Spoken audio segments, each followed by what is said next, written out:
Hi mga idol, unboxing naman tayo ngayon ng ating binili online. Oh my Ito yung God! drone natin na L600 Pro Max. Huh? Wow! Meron siyang kasama na freebie na pambatang remote control na car. Mukhang okay naman siya. Balot na balot mga idol yung in-order natin. Mukhang maganda yung pagkakabalo talaga, safe na safe.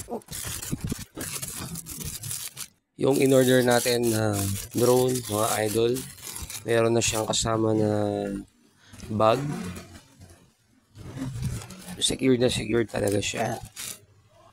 Ito naman mga idol, yung GPS remote control na pwede rin siyang FPV or first person view.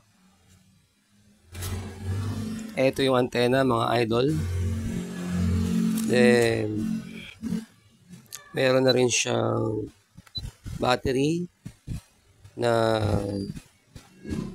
onboard, which is rechargeable battery na type C. Built-in na rin mga idol yung cellphone holder niya. Ihilahin mo lang na palabas.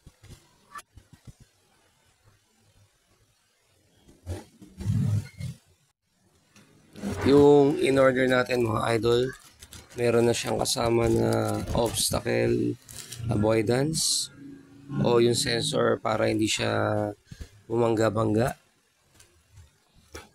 Meron na rin tayo mga idol na extra battery para hindi tayo bitin. Each battery, ang playtime niya is 27 minutes to 30 minutes. So mahaba na rin. Meron na rin na free extra propellers and bolts yung drone natin mga idol. Meron na rin siya na Phillips screw.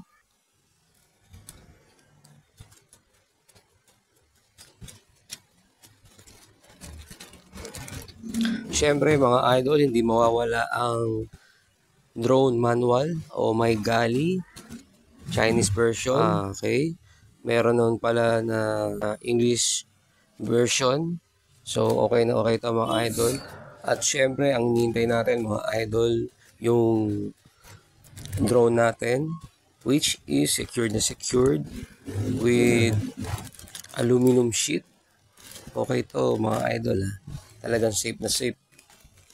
Naka-aluminum sheet pa. Nice. Eto na yung drone natin mga idol. Malaki pala siya. Akala ko nung una maliit lang siya. Then hindi siya ganun kaagaang. Mabigat siya na talagang pwede na panlaban sa hangin, na hanggang ang wind resistant niya is stage 7. Oh, talagang hindi lang siya pang sports na speed. So pwede na rin pala siya sa malalakas na hangin, hindi siya ganun ka na natatangay agad-agad. Then